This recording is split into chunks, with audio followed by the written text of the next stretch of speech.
Hey, what's up, y'all? Welcome back to the channel. Today, I'm about to go get my car out, actually, and I'm gonna take y'all to one of my favorite restaurants in the city, as well as one of my favorite areas in the city. So, let's go.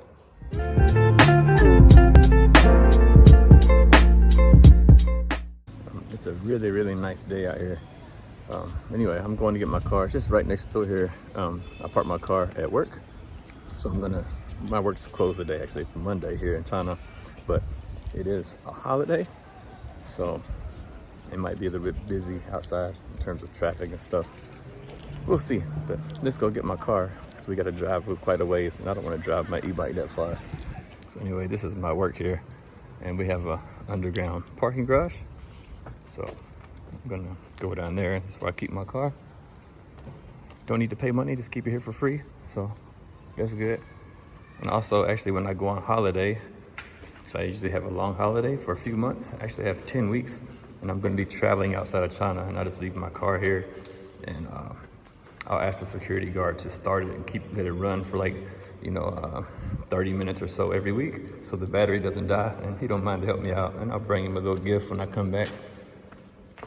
And also, I'll keep my e-bike down here when I travel too, because I just know it's in the school locked up and nothing's gonna happen to it. Nobody will steal it or something like that, which I highly doubt anyway, because nobody really steals anything here. But at least it'll stay clean and out of the weather and that kind of stuff. The lights are off down here. You guys can't see much, but see, we have some e-bike parking. And we have like a charging area where people can charge their e-bikes. So I'll leave my bike here. Anyway, I keep my car, that's not my car. I keep my car parked all the way at the very back because I drive like once a month. So no need to drive very often.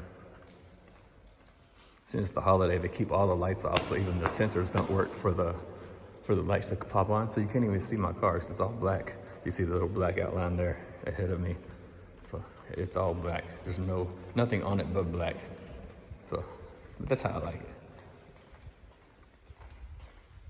The good thing is, doesn't matter. I don't need to fumble around for keys because I just use my hand. Fingerprint, bam. So I haven't driven my car for a while, so I'm gonna sit here and let it warm up for a minute before I take off. It's been a few weeks since I've driven it. Take my hat off so you guys can see my face.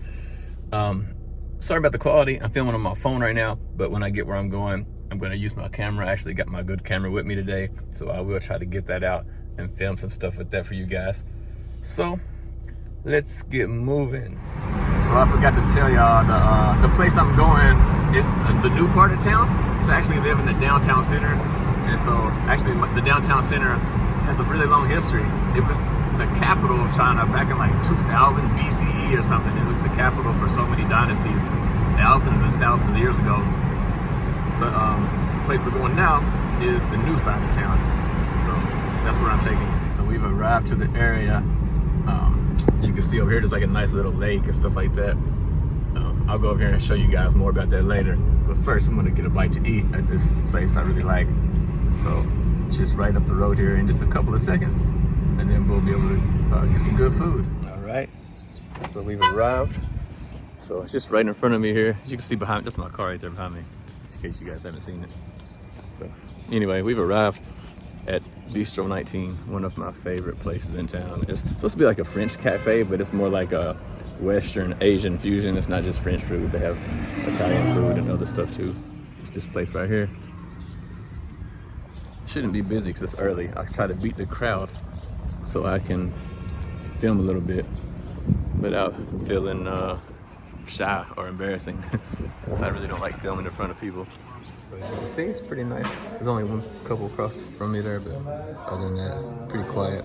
But I can't really film because the music. I have to cut my video right now, so yeah. So the first dish arrived, my salad. I got some pasta coming too. I'm not usually a big pasta fan, but I'm gonna try some today. Round 2 has arrived. It's supposed to be a beef rigatoni. So I'll see how good it is. You got it. You got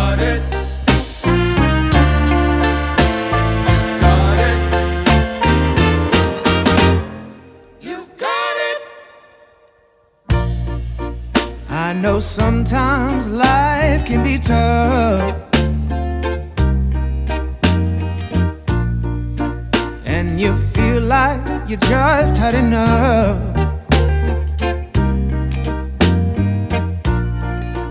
When you're thinking everything is gone wrong. All right, so now that lunch is done, we're gonna go for a walk around this beautiful lake. It's a place I really enjoy hanging out at.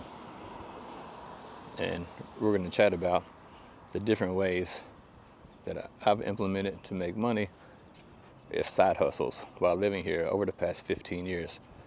And I'll share with you all of the different ways.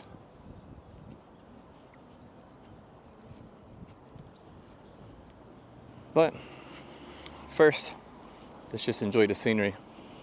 I like to come here to eat because this beautiful lake, I can walk around here after I eat my lunch and have just like a nice relaxing walk and just kind of stroll around and enjoy the cool breeze. I quite like it.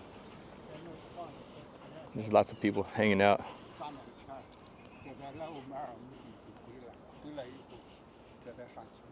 Even got some people with a hammock over here. I've never seen anybody fishing in here, but they do have some little boats, like some little paddle boats over there. And I see people out here like using paddle boats from time to time, but not very often. But when I find a place to sit down, I'll sit down and have a chat to you guys. But firstly, actually, let's just get into it. I don't know if you guys want to see my face or see the scenery. I don't know. I get mixed reviews on that. But anyway, one of the very, very first side hustles I did, this was back in 2011. And I was working as a kindergarten teacher. And I had lots of students and stuff like that, like, in the classroom, of course. And I had a good relationship with a lot of the parents from the school. And a lot of the parents were asking me to teach their kids privately. And I really didn't want to, just because it was kind of like, I don't know, I just didn't feel comfortable doing that at that point in time. And I brought these set of books, right? Like a set of books, like for small kids. And I was taking them to school and reading them to the kids, like in a group session.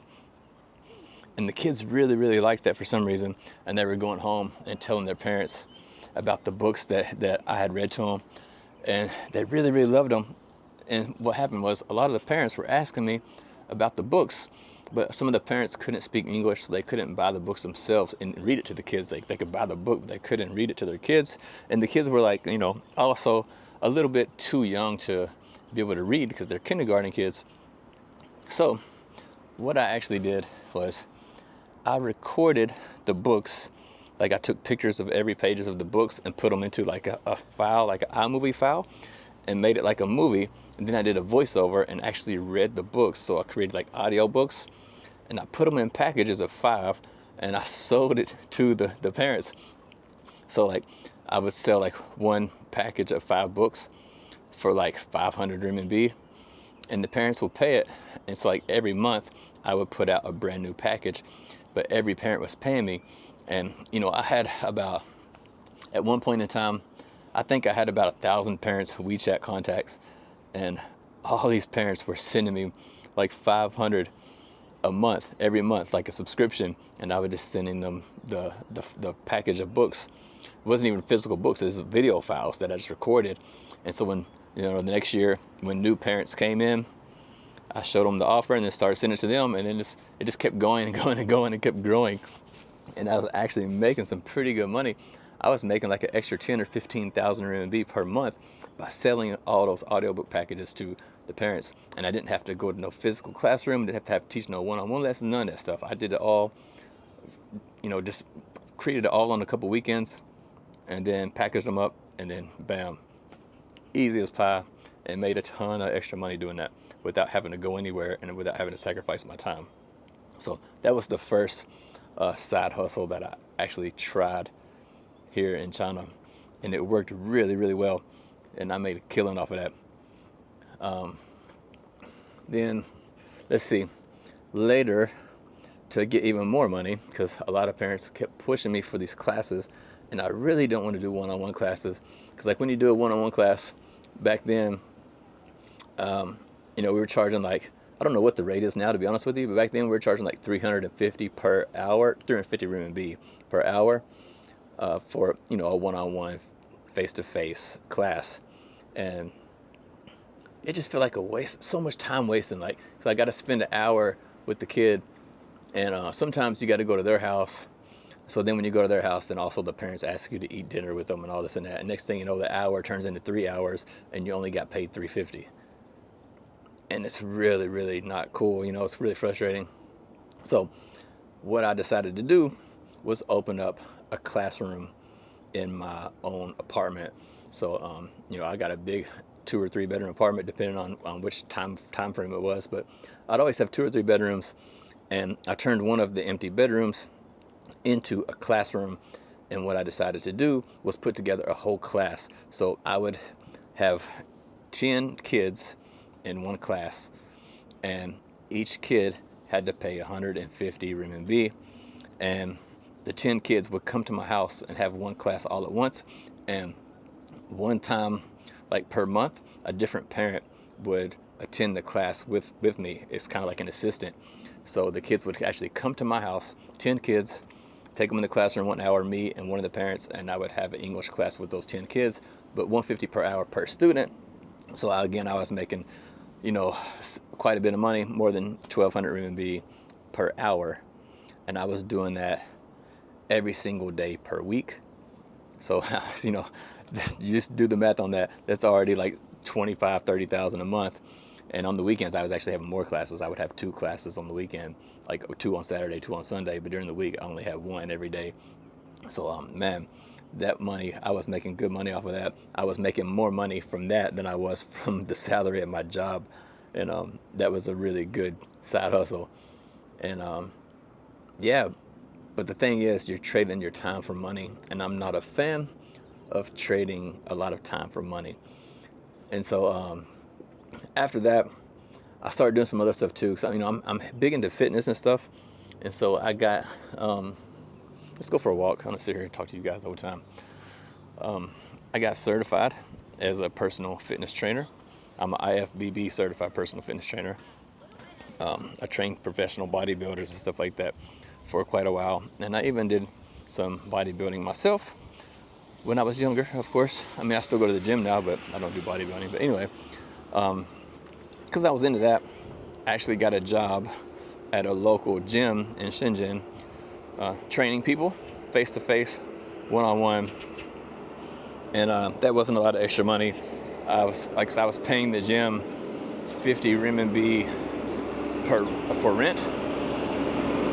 But it's weird. I had to pay them like, hopefully you guys can hear me, it's noisy. I had to pay them like 50 renminbi per rent per customer or per hour, right?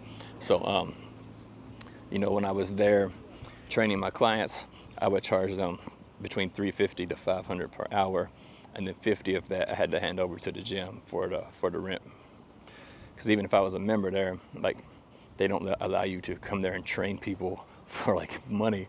So I just kind of worked there for them, and let them use my pictures and wore their uniform, and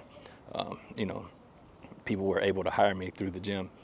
So I did that for some time, and again, trading time for money. I didn't love it. So what I started doing was, again, offering discount packages, but grouping people together so I could get more clients together in one group and have them like train together. So I might train 3 or 4 people together, but they're all friends and they all have the same goal. So they would be in like one fitness class together, and I train them, and like a little bit discount rate for each person. But when they're all together, it was making more money. So I was still getting more money and still using my time, but I was using my time to get a little bit more money than if I did it one-on-one. And that worked pretty well. But again, time for money, I'm not a huge fan of that idea.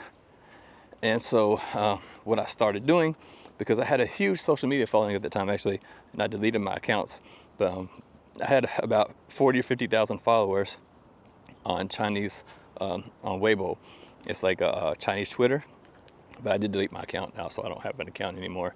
But anyway, because I had a lot of followers there, I started, it's all like fitness people, right? Because I was doing fitness and I was really big and training bodybuilders and all this other stuff.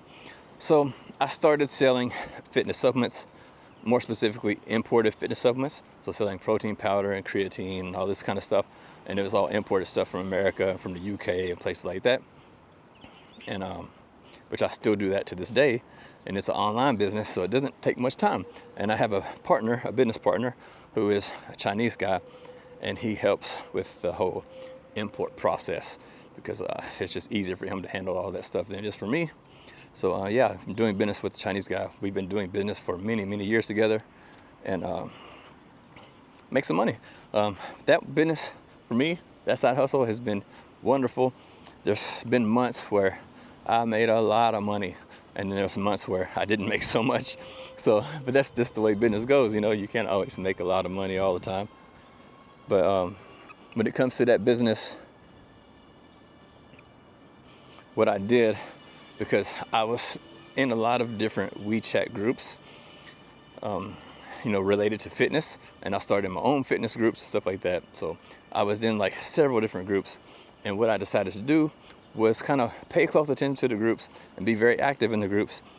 And I would notice who was the most active, like which people in those groups were talking all the time and always talking about fitness and like making friends with everybody. So then I approached those people privately to be like an agent to work for me. And so what I would do, I would give that person like a wholesale price on the supplements, and then, or like a commission, I guess. But I would give them the supplements at a really cheap price so they can make some money. And I had them go out and find all the customers, so that way I don't have to deal with thousands of customers. I just have one guy, and this one guy goes out and deals with, you know, hundreds of people. Then I got another guy over here who goes out and deals with hundreds of people. So I really only, at the end of the day, I had like 10 guys kind of working for me. So I only had to deal with 10 people, but getting thousands of orders because those 10 people were going out and doing all the work. And, you know, I sold them the products cheaper so they could make money. But because of that, I was able to sell a ton of products and made a lot of money doing that. Some months I was making 80, 90,000 RMB per month. Some months only 30 or 40,000 RMB per month. But I was doing all of that while working a full-time job. So I was easily getting anywhere between, usually between 80 to 140, 150,000 RMB per month every month, just from working and from the supplement business, which was a really, really nice chunk of change for not doing much work, because it's all on the phone. You know, have 10 guys working for me. I just deal with those 10 guys, send them some messages back and forth, and basically drop ship the stuff, because I have a warehouse that stores all the supplements. And so I get an order and I just send the order to the warehouse and say, hey, send this out, and they send it out and I get paid. Easy as pie, and made a ton of money from it. But that business has dried up quite a bit since COVID, because all the foreigners left China and they never came back. Well, some maybe came back, but not many. But you got new influx of foreigners coming in, so that business is not as strong as it used to be. But I might revamp it, I don't know. I haven't really put much thought into it. I've been doing my YouTube thing and doing other stuff too. So another little, I guess you could call it a side hustle. I wouldn't really call it a side hustle. It's more of a life. But investing, I have 5 stock market portfolios where I do like income investing, and also do some trading. I was doing day trading for like 5 years and making some money, but due to the time difference, you know, between America and China, I would have to stay awake all night long to day trade and then go to work all day long, and it's just not convenient. So I kind of switched over to dividend investing, and so I can get passive income from dividends by investing money into the stock market, and I don't have to give up my time trading. I just put some money there, check it every once in a while, and walk away and just let it do its thing in the background and let me make some money that way. So that's the type of income that I like, is more like passive income, or doing stuff that I really enjoy, which like this YouTube thing, you know, I quite like it. I don't mind making the videos. It's something, you know, it's kind of nice to have something to look back on too. Even myself, I can look back on it and see how I've grown, or my kids can look at it and maybe see what's been happening And, you know, I can also look back, you know, maybe 20 years later if YouTube's around and see how much the world has changed or see how much I've changed and grown. So this kind of stuff is quite, you know, fun for me to do this kind of hobbies. So yeah, basically I just try to take things that I know, things that I do, and things that I love and turn them into money, because I love financing and budgeting and stuff like that, and investing I find interesting. So that's one way that I make money. I love fitness because I've been doing it for my whole life. I started playing sports and stuff when I was 5 years old or so. And so, you know, making money from fitness by helping people, you know, get fit, improve their lives, and also providing the supplements that they need to have a healthy body. Those things really interest me. So I do those, get paid for it. And the YouTube channel, again, like I said, I enjoy making videos, so I do it. And eventually I started getting paid for it. And yeah, so I guess the last one would be teaching the kids, which I really do love teaching the kids. But because of all the other stuff I have going on, I haven't put any more effort into revamping a new business related to teaching kids or anything like that. But I might in the future, I don't know. For now, I'm focused on myself and trying to grow and get better and things like that. And when it comes to the YouTube thing, I think I can maybe help kids by helping people come to China and get jobs as teachers. And if they do a good job, then it's obviously going to help the kids. So, you know, those kind of things might be a way I can help kids here without having to do like direct business with parents and stuff like that. So anyway, that's what I've been doing over the years in terms of side hustles and making extra money in China. Those are the things that I did and the things that worked for me. So yeah, there you go. There's some ideas for you. If you guys want to try any of that stuff out, give it a try. If you come to China, you might want to try some of those things. They might still work today. And there's lots of other things, I guess, like, well, I'll just share this with you guys real quick. So I do know some people who are also selling things via WeChat, and a lot of them are selling like food products, because, you know, a lot of foreigners, China's not that international, and there's not a whole lot of foreign stuff here. And so a lot of people are selling foreign foods to other foreigners in China.